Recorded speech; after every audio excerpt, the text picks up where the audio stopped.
Hoy nos acompaña una persona muy conocida en nuestro país por su intensa vida pública, a pesar de ser un hombre bastante joven. Se trata de don Adriano Sánchez Roa, quien además es colega porque es productor de un programa de sí, televisión. sí.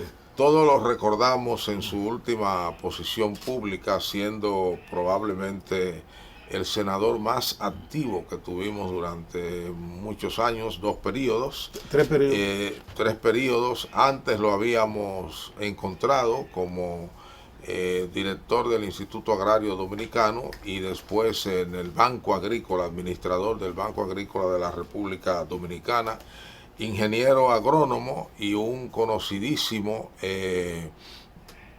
sindicalista a partir del AMPA, ¿no? De la Asociación Nacional de Agrónomos, donde tuvo una vida intensa y desde la cual pasó a la administración pública. Antes había sido un importante dirigente de izquierda y un hombre que uno no sabe cómo el tiempo le alcanza, porque cuando él está en una posición pública y lo recordamos como senador, si no era el senador más activo, debió de compartir ese puesto con la otra persona que se considerara el senador más activo.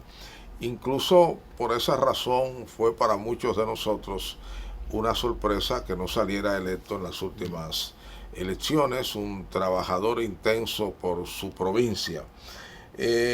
Don Adriano Sánchez Roa, que era lo que íbamos a decir, no sabemos de dónde encuentra tiempo para escribir, porque desde que le conocemos escribe y escribe mucho y escribe de géneros diferentes. Por supuesto, su línea es la ensayística en lo que es su especialidad, la agronomía, pero también ha escrito hasta novela, de manera que estamos en presencia de un verdadero hombre valioso, intelectual, político en distintos momentos, con un itinerario muy interesante. Carlos Mar hablaría de saltos dialécticos, que expresa además sus distintas visiones como visiones de la sociedad dominicana. Pues aquí le hemos invitado y él amablemente ha accedido a estar con nosotros para hablarnos de su último parto, porque un libro es un parto. Este libro que se llama La Nueva Agricultura, un libro de casi 400 páginas, y le hemos invitado para hablar de este libro, de su contenido, de cómo lo fue procesando y qué es eso que él llama la nueva agricultura. De manera que les invito a que me acompañen en esta entrevista con el amigo Adriano Sánchez Roa.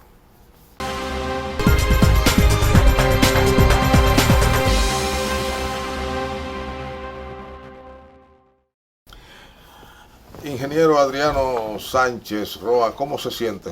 Bueno, me siento bien y me siento mucho mejor porque estoy aquí. Yo debo decir que de los periodistas, comunicadores que yo conocí cuando vine a la capital, bueno, antes de venir a la capital, fue usted, yo recuerdo, yo no sé si fue una noticia, porque tengo esa confusión, la noticia que yo llegaba allá, en la Julio Verne, y llegaba como hipnotica, a ver si no había internet, a ver, y de esa época le han mirado su calidad de escribir. Gracias. ¿De qué año su seriedad? ¿El 73? No, como eso era como ya en el 77, 79, yo me gradué en el 78. Okay. Yo venía a traer. Guzmán. Sí, ahí. Y debo decir que mi admiración siempre por usted ha sido. ¿Por qué? Porque le conozco gran parte de esa carrera de un periodismo serio, porque eso es lo más importante, más en estos tiempos con esta internet, que dice lo que quiere, de así mismo también una persona consagrada, porque para hacer lo que usted ha hecho, ha tenido que tener tantos años, ¿cuántos? 50. La vejez, sí, más o menos 50 años consagrado, cómo no. Consagrado, y lo mejor es que en estos tiempos que la gente habla de tantas cosas que se hacen por dinero, por cosas materiales, son 50 años hechos sin buscar nada, que no sea quizás su mismo sueldo, su ingreso normal, es decir, sin buscar que nadie le dé nada, sino hacer las cosas por convicción. De manera que esa admiración siempre la he tenido y siempre le he dado el seguimiento. Recuerdo cuando estaba en el Siglo, que siempre iba por allá, de manera que me siento bien estando aquí en este enfoque. Dígame una cosa, una curiosidad casi que debe ser como un secreto de Estado. ¿Cómo encuentra usted tanto tiempo para escribir? Mire, usted escribió en el 89. Campesinos, crisis agropecuaria e inflación, un ensayo. En el 90 escribió Los dueños del café, otro ensayo. Después, y este lo recuerdo muy bien, FMI, Agricultura y Pobreza, en el 91. Otro ensayo, Los desamparados de la tierra, 30 años de reforma agraria. Otro ensayo.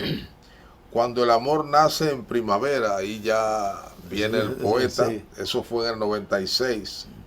Pensamiento social agrario de Joaquín Balaguer, el 96, 97.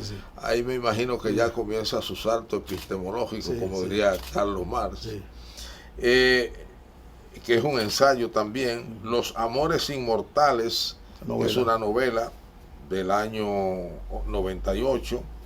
Capilla sin Dios, otra novela en el 99. Cuentos en mi recuerdo, en el 2001, un libro de cuentos. Contigo voy a la gloria, otra novela, Iván III, en el 2004.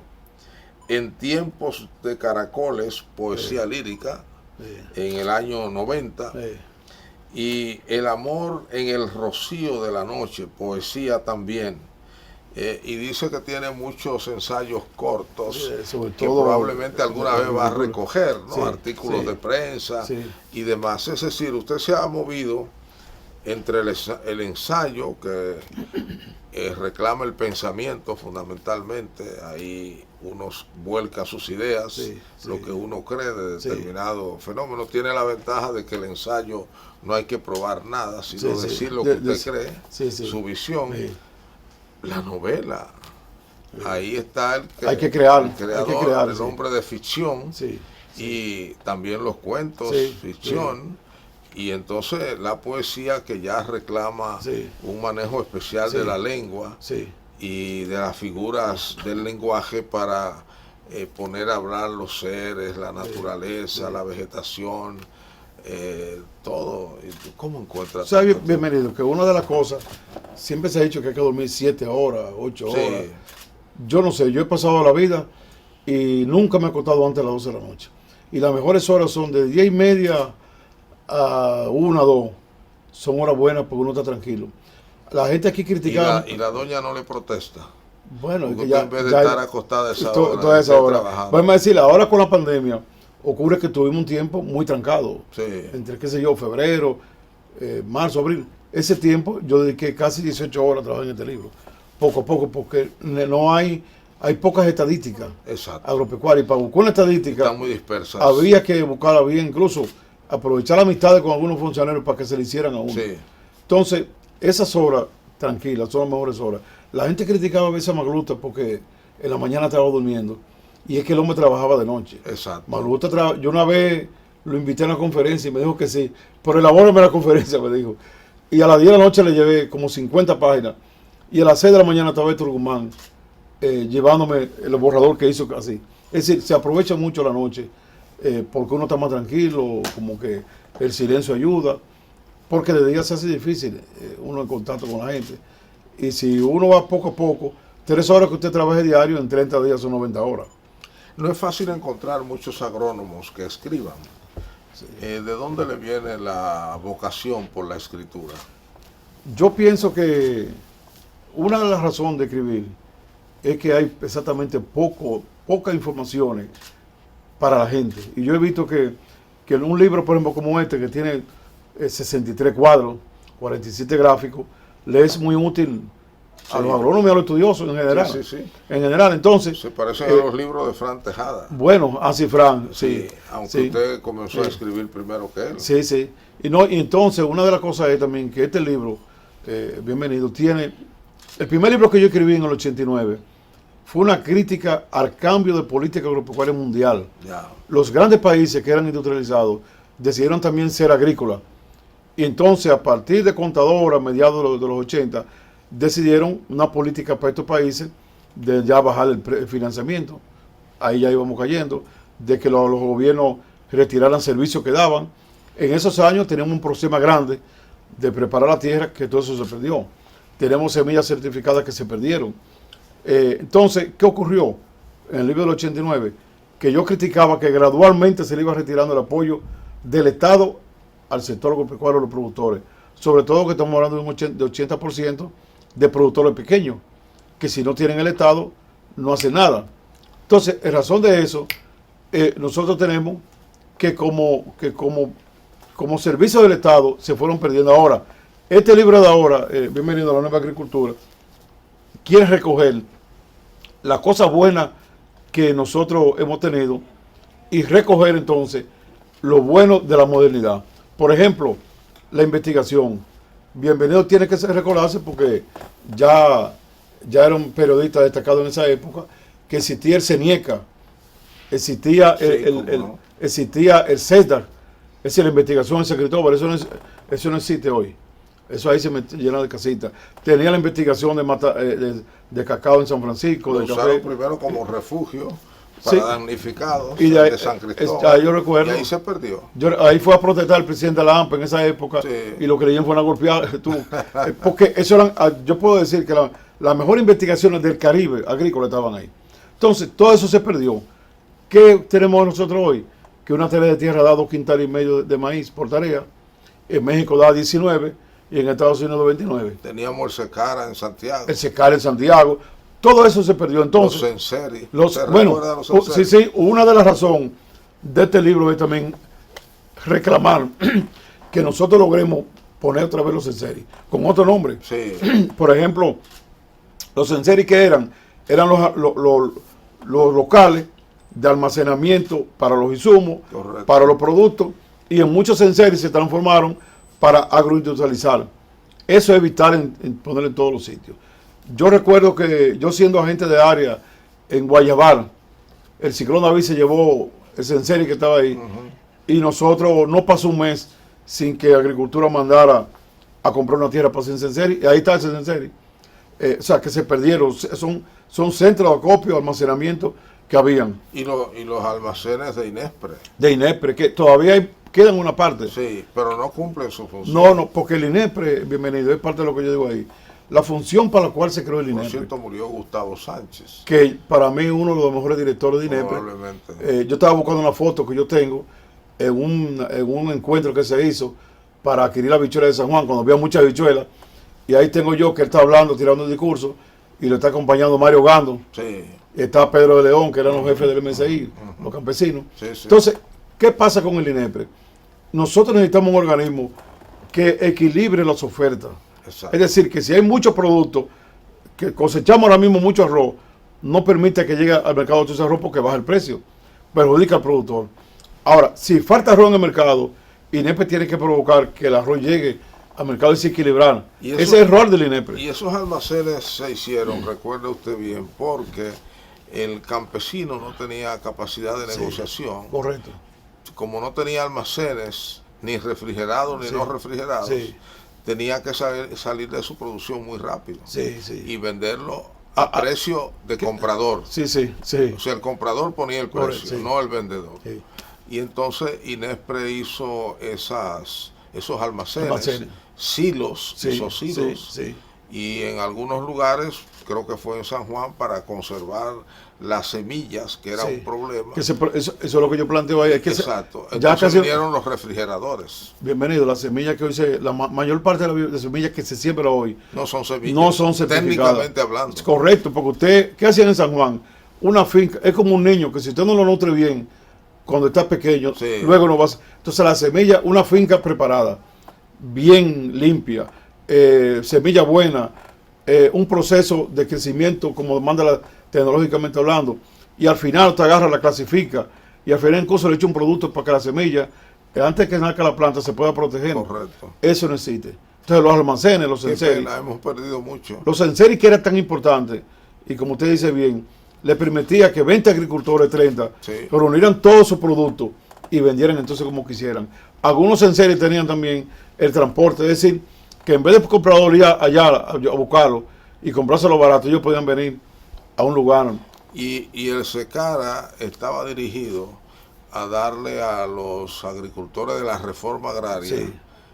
Tecnificación para las prácticas culturales mientras sembraban y cosechaban, y también cómo almacenar y cómo negociar, ya la parte débil del sector agropecuario, que ha sido siempre la comercialización. Bueno, y eso es lo que en alguna manera ha hecho disminuir parte de la agropecuaria, porque si usted trabaja y al final lo gana, pues entonces no hace nada. ¿Sabes que en el caso de la reforma agraria, aquí se captaron alrededor de 11 millones de hectáreas de tierra? Supuestamente se entregaron.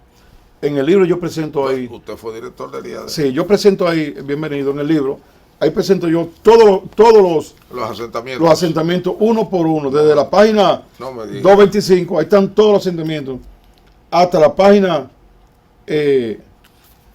hasta la página 239. Ahí están 105 asentamientos, cada uno con su nombre, la provincia, municipio, fecha de realización, tarea, cantidad de parceleros y carga familiar.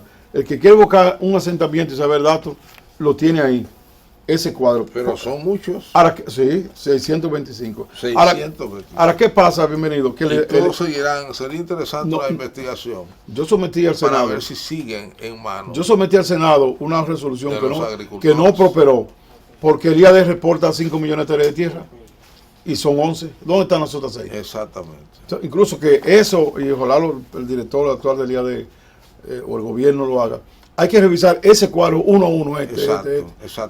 La mitad nada más que se cultiva hoy. Ir a ver qué ha pasado. ¿Qué ha pasado? Y lo grande de todo, que la mayor parte de la tierra era muy buena, porque sobre todo en los 12 años, que fue que creció más la reforma agraria, eran tierras buenas de terrateniente, con agua. Además, la tierra que vino por cuota aparte, es decir, una tierra que no se irriga, el Estado con su dinero lo pone a irrigar, entonces tiene que darle una parte. O sea, tierra con agua y tierra buena. Yo por eso planteo en el libro que la reforma agraria debe ser transformada en lo que es una agricultura moderna, porque tiene buena tierra, están los parceleros. Una cosa, pues, bienvenido, Estados Unidos compró 50 mil millones de dólares en productos orgánicos en el 2018. Para el 25 se calcula que van a ser 135 mil. Es decir, como una parte y media. Entonces, hay mercado ahí que tenemos nosotros, que si queremos lo tenemos, porque Estados Unidos le va a comprar que le dé mejor precio y mejor calidad. Bueno, necesitamos para eso otros políticos, porque creo que Antonio Guzmán fue el último político con vocación agropecuaria. Después de ahí no hemos tenido más vocación agropecuaria, porque incluso el Balaguer de los 10 años se dedicó más a sus urgencias urbanísticas. Ni decir los gobiernos del PLD totalmente urbanos. Bueno, porque el Estado, bienvenido, y una de las críticas que yo he hecho, entonces, es que el Estado se ha hecho urbano. El Estado se ha hecho urbano. Uno busca, excepto educación, que tiene maestros, excepto, qué sé yo, bueno, parte de la agricultura, pero uno busca todas esas instituciones que tiene el Estado y son urbanas. Sí, vamos a hacer un paréntesis para volver en esta entrevista con el ingeniero agrónomo Adriano Sánchez Roa, y voy a querer que él nos haga un resumen de los planteamientos principales que él hace en este libro de cara al futuro y de cara a lo que él llama la nueva agricultura.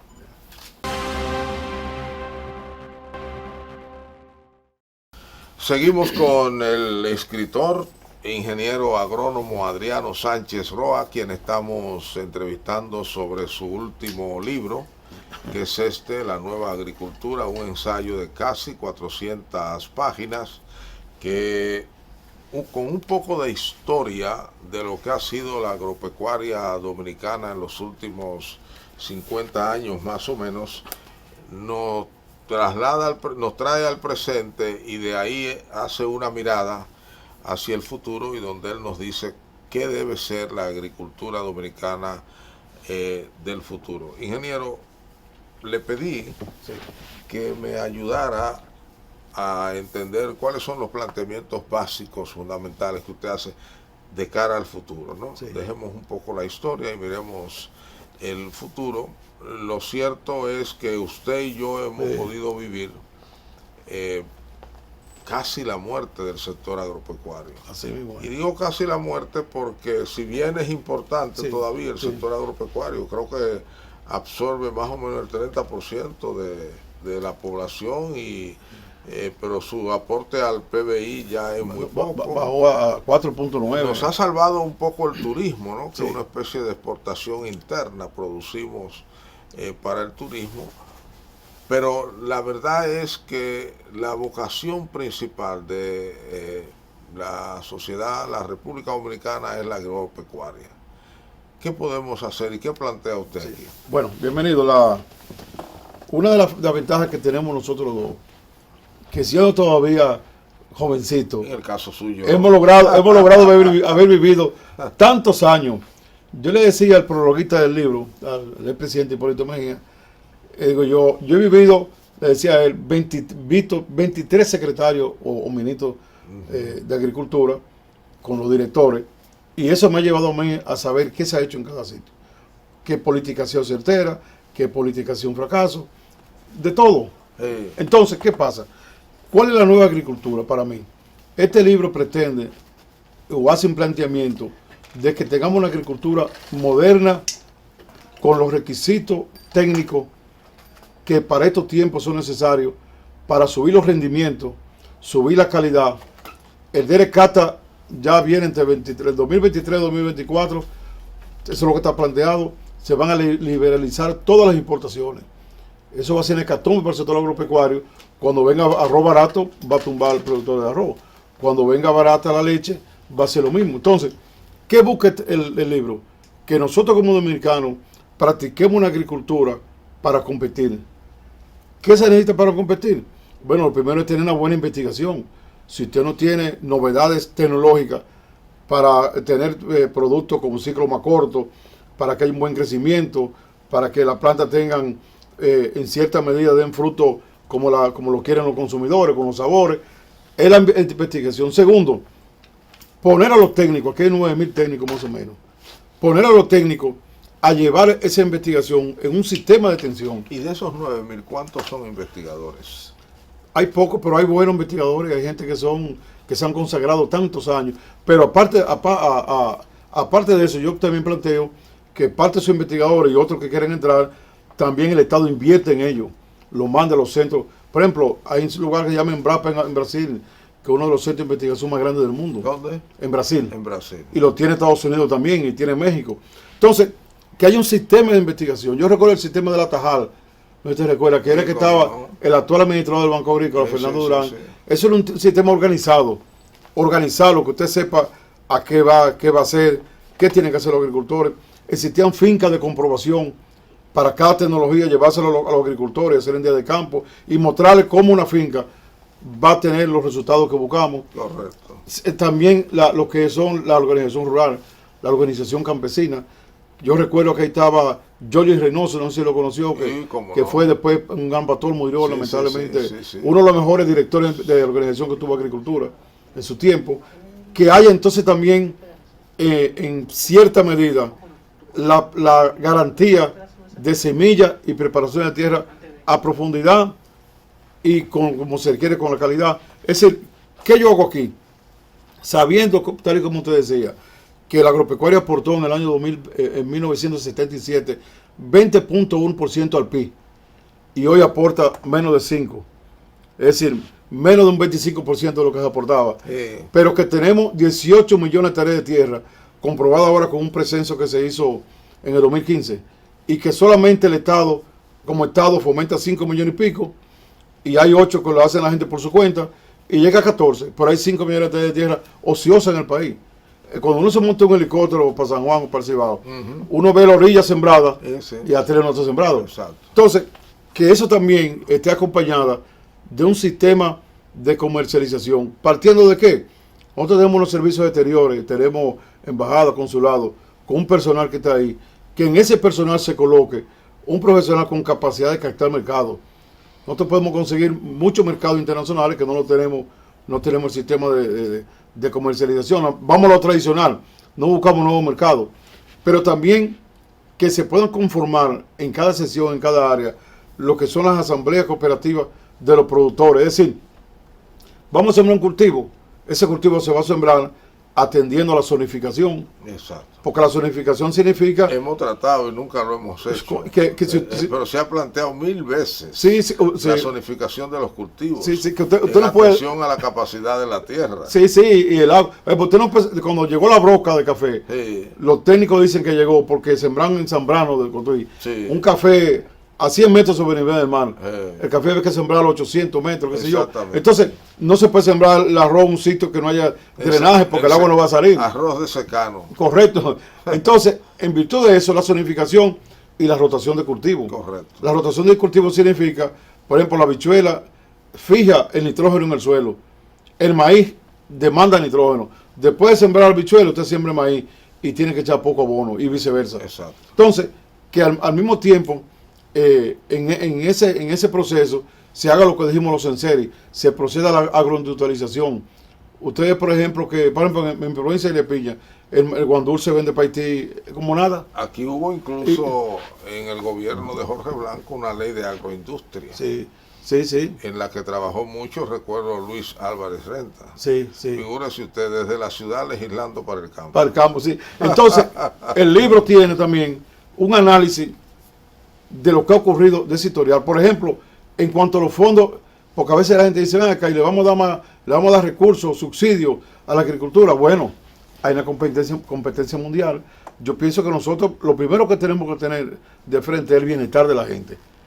Y si invertir, no gasto en el campo, trae bienestar a nuestros campesinos y a nuestros consumidores, hay que hacerlo.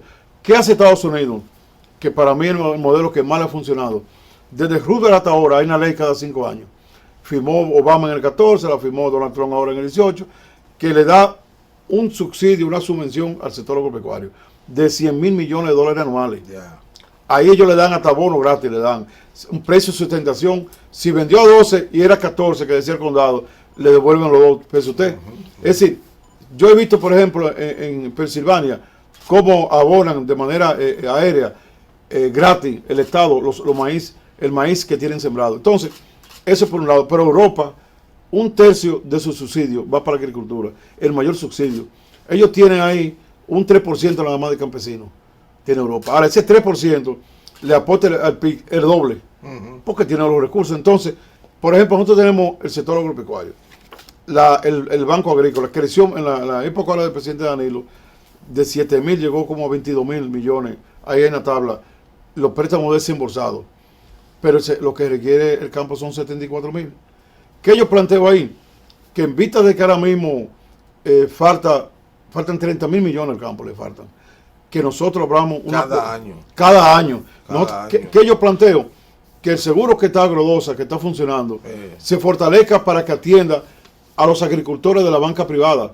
Que si un banco privado quiere invertir 7-8 mil millones en el sector agropecuario, el Estado le garantice que lo va a retornar. Se perdió la cosecha, le paga DACA.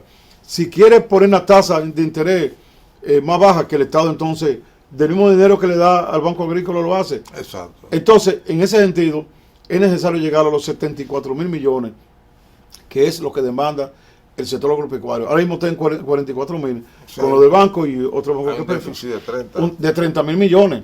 Ese déficit anual que hay. Eso se expresa o en ausencia de producción o en producción de una productividad baja. Sí, porque no compran abono, no compran pesticidas. Es decir, el no comprar todos esos insumos, ni preparar la tierra bien, se expresa, como te dicen, baja, el no sembrar la tierra o sembrar la tierra y producir. El gran problema, ingeniero, que veo es, por un lado, la ausencia de labriegos para trabajar la tierra.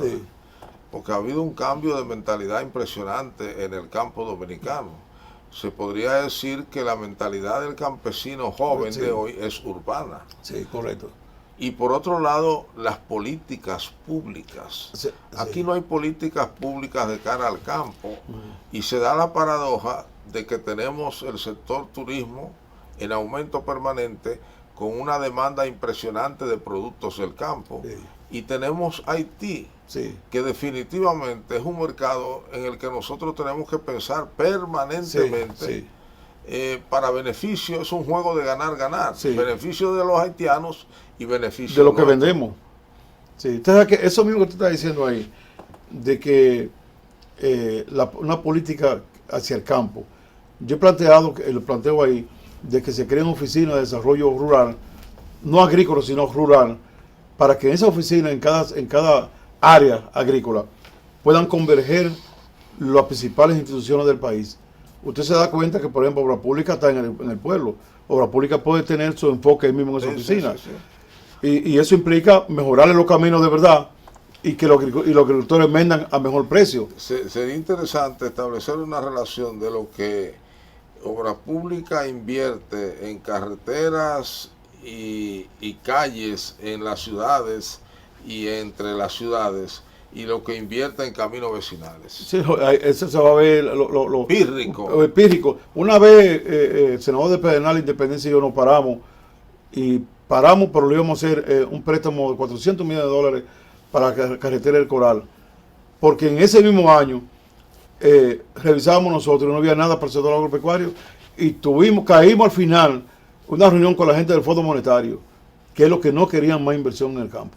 Exacto. El Fondo Monetario. Sí, sí, sí. Entonces, ¿qué ocurre? Que si no hay una política hacia el campo, como la tienen otros países, porque hay que decir que la presión de la grande nación en aquellos años 80 fue fuerte y los países comenzaron a disminuir su apoyo al campo, pero ahora mismo ya la cosa ha cambiado. Exacto. Porque ellos lo están haciendo. Por ejemplo, a mí me preocupa el 2023, 24 y 25, que aquí esto se llene de importaciones.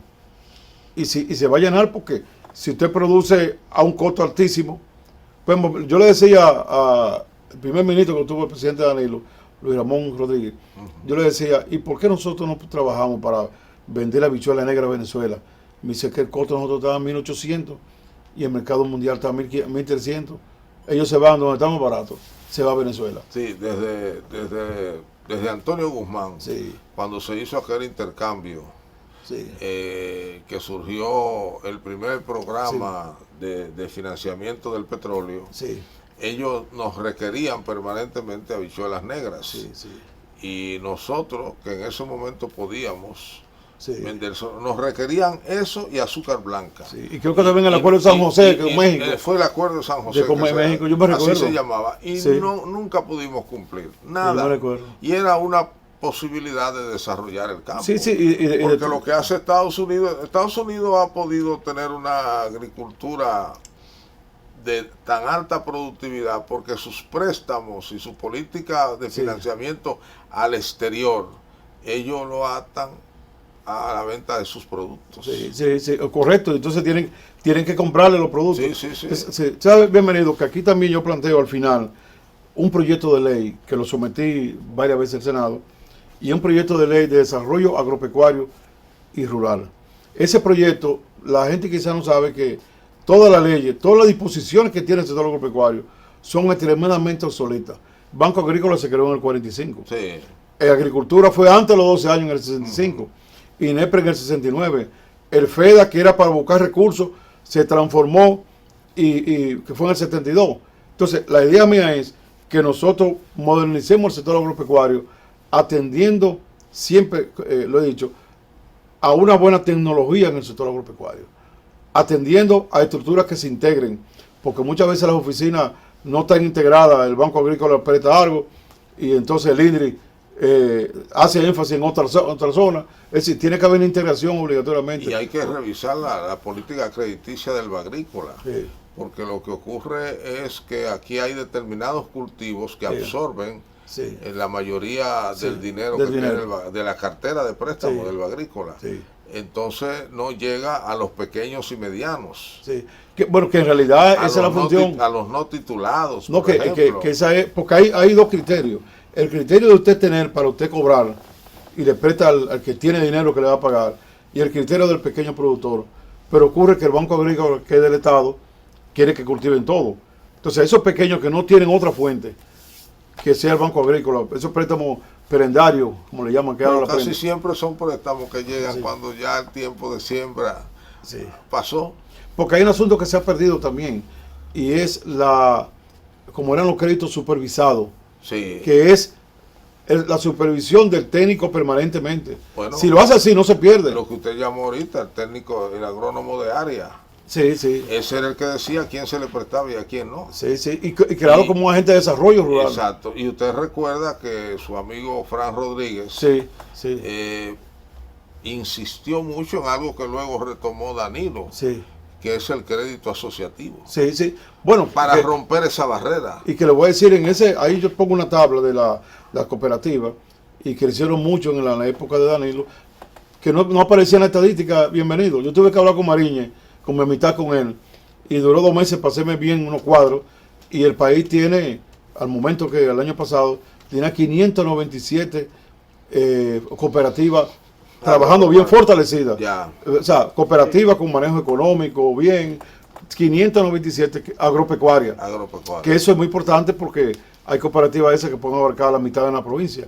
Es decir, que eso es muy importante.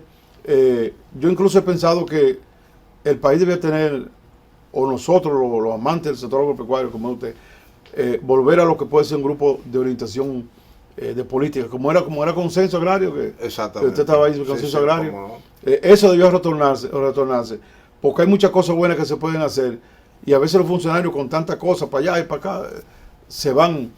Empezando por retomar la industria azucarera, vamos a un segmento para venir al tramo final de esta entrevista con el ingeniero agrónomo Adriano Sánchez Roa, ex senador de la República, ex director del IAD y ex director administrador del Banco Agrícola. Sí. Ingeniero, decía don Ramón Fon Bernal que en este país no se puede ser ex de nada. De nada, el que es como si no fuera nada. Regresamos.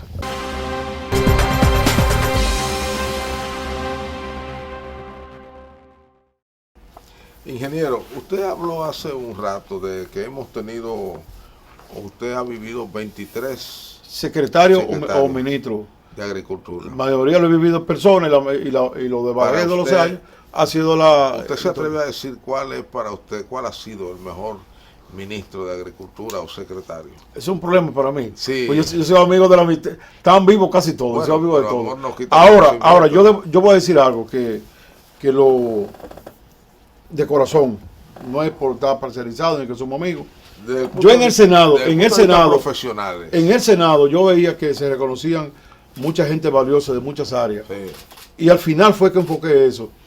Y yo preparé 5 resoluciones para reconocer a 5 personalidades. Se aprobó la de Carlos Aquino González. Se aprobó la de Hipólito Mejía. Esa que se aprobó ahora ya en el Congreso que tiene el PRM. La preparé yo y me combiné con Zorrilla. Como él siguió como senador, él la presentó de la Hipólito. Yo tenía la de Pedro Bretón. Sí. Tenía la de Sandino de Jesús. Y tenía la de Puchico Brito Bloise. Exacto.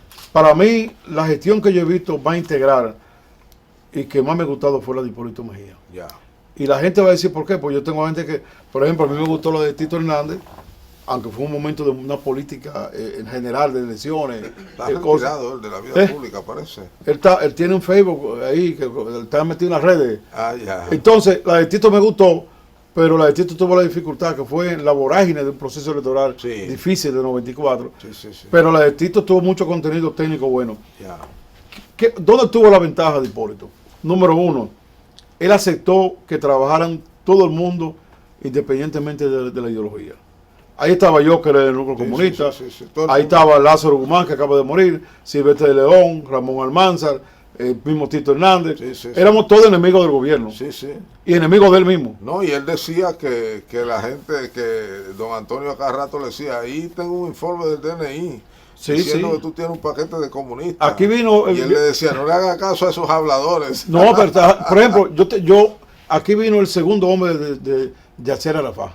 Sí. Lo trajo el núcleo comunista, ahí en la Sánchez con Villini, y con Moisés Blanco Genao, que nos ayudaba. Bueno, y yo le tiré muchas fotos y llevé esa foto a revelarla a un sitio. Estando yo en San Juan, me manda a buscar el director regional Fernando Durán y me dice, mira lo que me entregó Hipólito, la foto del hombre. O sea, el DNI o el organismo de seguridad. Yo estaba con ese hombre en esta época, estuviera preso. Suerte que Durán también era considerado cabeza caliente. Me dio la foto, mira lo que me dijo Hipólito, que te cuide más. Sí. Entonces, ¿qué pasa? Que eso le favoreció mucho a Hipólito porque él tuvo a todo el mundo. Entonces, Sí. todos los técnicos... Excepto a los... Su único conflicto fue con la gente del PSD. Sí, pero no tanto, pues Tito era del PSD, estaba ahí. Fran de Olio. Sí, pero lo denunciaban en Hablan los Comunistas. Sí. Fran de Olio, que también era del PSD en esa época, estuvo ahí. Yo recuerdo que ayudé mucho a Carlos Dores en una tesis que él hizo en San Juan, y era también en el tiempo de Hipólito, y él lo supo. Eso es lo primero. Segundo, él llevó a cabo la tecnificación, él abrió y fortaleció los centros de investigación. Yo siempre hablo de eso porque para hacer cualquier cosa diferente y mejorar calidad, mejorar rendimiento, hay que tener la novedad, los resultados de una investigación.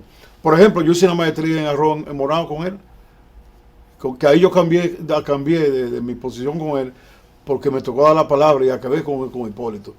Y cuando terminó me llamó Caminero, el de la encuestadora, que andaba con Hipólito, me dijo, mira, tú no viste que ese hombre que ni te respondió Hipólito a ti. Y yo, coño, es verdad, yo lo ataco, y ahí comencé a aflojar con él. Entonces, ¿qué pasa? Que además de la investigación y eso, también se redujo las importaciones. La investigación se amplió mucho. Se amplió mucho. Él transformó el César. César López, que fue director de investigación. Sí, César López. Él tenía el CENIECA, que venía de 12 años de Balaguer, y transformó en el CESDA. Sí.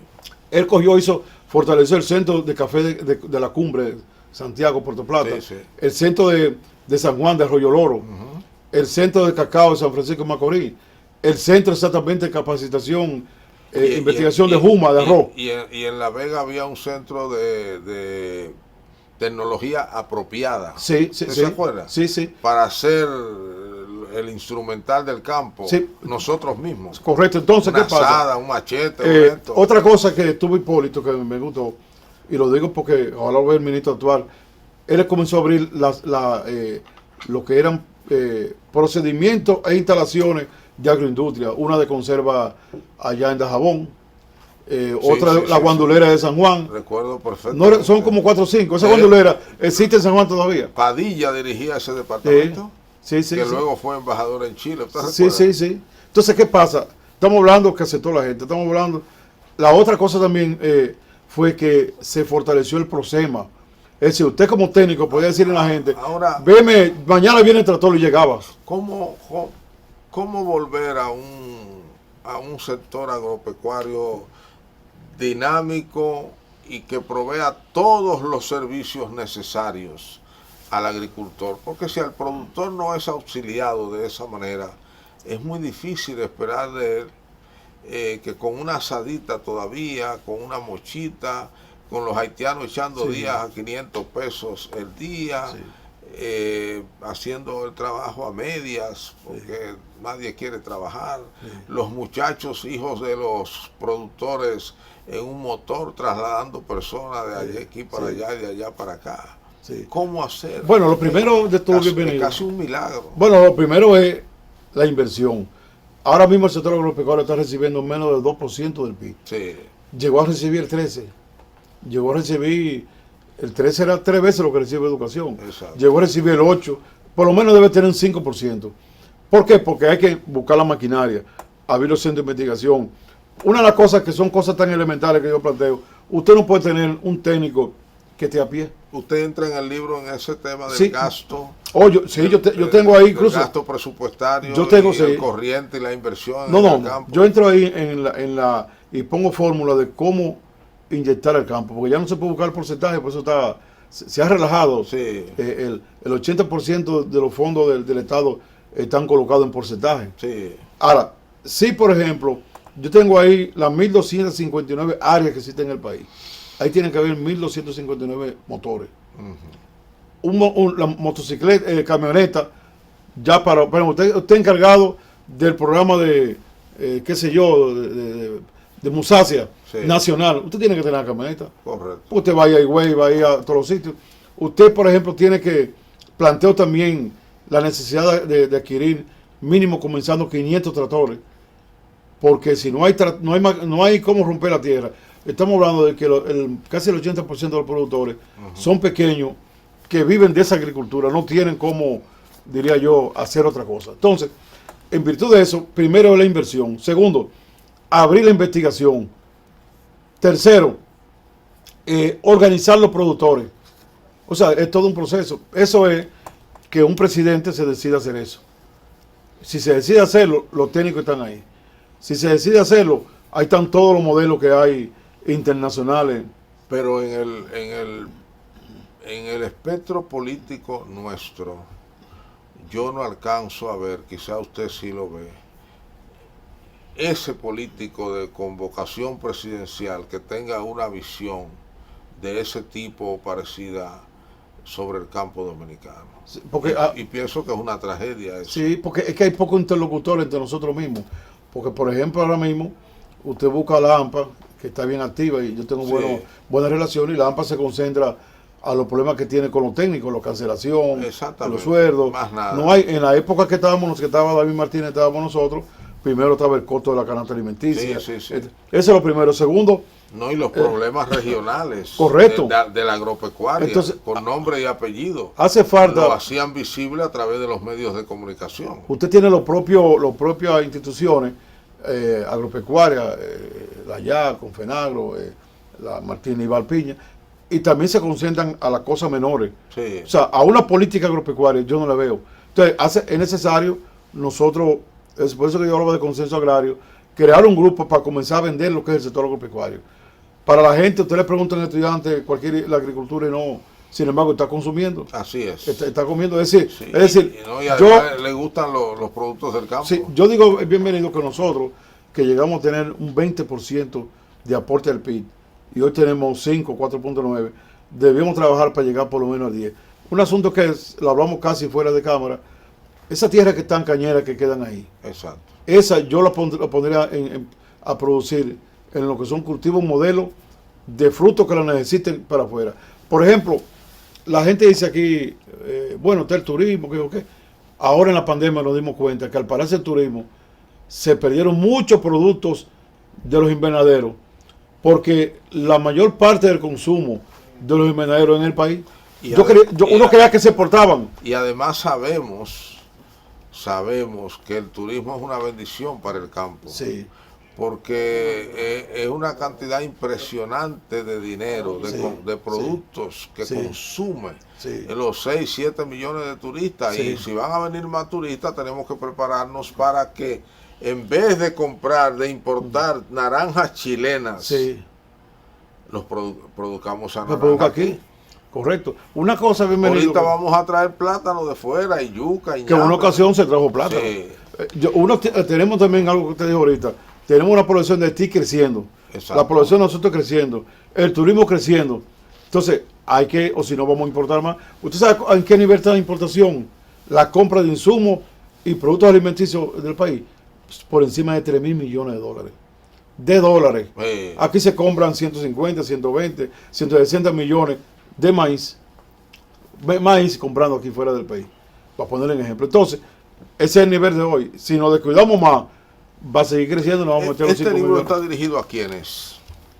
Ese libro ¿Quiénes espera usted que lean este libro? Que lo lean las autoridades, por un lado, que lo lean los técnicos, porque hay muchas informaciones que quizás le tocan a los mismos técnicos y no la conocen, que lo lea el sector agropecuario interesado, por el bien del sector agropecuario. Hay mucha gente que no son técnicos ni son funcionarios, pero sí tienen una visión correcta del campo, como es el caso suyo, que también lo lean, porque la idea mía es que este libro pueda llevar a que se empiece a hablar para volver otra vez a la política que teníamos antes. Esa política que no era proteccionista, sino de apoyo al campo. Por ejemplo, aquí hubo una ley, la ley de promoción agrícola y ganadera, que se fue en la reforma del 92, que eso era una ley muy buena, porque por ejemplo, se está hablando, los insumos agropecuarios han subido ahora mismo. El abono, el pesticida, han subido ahora mismo, en el año 2021, se compran fuera. Ahora, ¿qué hacía el Estado en esa época? Si tú vas a comprar un insumo y va a subir el costo de producción, y eso va a perjudicar al consumidor, hubo ocasiones en esos años que se le dio tasa preferencial. Exacto. Es decir, en vez de un abono costar, qué sé yo, $20 y va a subir a 30, Entonces, con la tasa preferencial, eso decía esa ley de promoción agrícola y ganadera. Es importante que usted haga esa observación porque a los costos de hoy, el campesino puro y simple no puede dedicarse a la agricultura. Yo sometí aquella vez, cuando vino el escándalo que se hizo del salami, fue una resolución que yo sometí y la Comisión de Salud le estudió. Y ¿qué ocurría? Que subió el costo de los cerdos y la proteína, que era en 20% que tenía el salami, lo bajaron a 5%. Exacto. Entonces el salami dominicano sirve como carne para muchas familias. Sí. En otros países son para de mesa. No, esta es la carne. Entonces, ¿qué ocurre? Que la fórmula era bajar el costo del cerdo. Pues ahí me encontré yo, que no sabía que era un gran productor de cerdo, con Pedro Porrero Reynoso. Ah, sí. Ahí habló y puso, se me va a perder, ahí me lo encontré yo, un gran productor de cerdo. Sí, cómo no. Estaba él, estaban los Andrés Bautista y su hermano. Recuerdo, sí. Recuerdo que en educación. En la empresa, aquel ministro muy polémico de Antonio Guzmán. De Antonio Guzmán, que tuvo la polémica de los pupitres y la cosa. Pues es un gran productor de cerdo actualmente. Muy amigo de Sonia Guzmán. Sí. Entonces, la idea, bienvenido con este libro, es que lo que sabemos la importancia del campo, nos adentremos nuevamente a revisar lo que se está haciendo para transformarlo. Que el presidente de la República sepa, el presidente actual y los presidentes que vengan, que el sector agropecuario pueda aportarle más al PIB. Que en vez de estar dándole al sector agropecuario, puede llegar un momento dado en que sea la agropecuaria que le dé a la nación dominicana. Yo le felicito por este libro, creo que es un gran aporte, lo voy a ver con mucho interés, tiene una riqueza de información estadística que usted interpreta, que como usted muy bien ha observado a través del programa, es muy difícil encontrarlas, ¿no? Y si están aquí en un libro, y yo espero que usted siga abriéndole los ojos, no solo a las autoridades y a los políticos, sino a la sociedad dominicana, de que el sector agropecuario, quizás hoy más que ayer, oiga esa herejía que voy a decir, quizás hoy más que ayer es más importante y más estratégico. Desde el punto de vista del equilibrio social y desde el punto de vista de las finanzas públicas. Hay un asunto que yo no hablé. Tenemos dos mercados, que no tenemos. Si yo fuera presidente del país, yo no pensara en exportar la agropecuaria nuestra más allá del sector turismo, que ahora le llamamos exportación interna, y Haití. Yo me concentrara en esos dos grandes mercados, más el consumo interno. Son tres mercados a pie. Que están aquí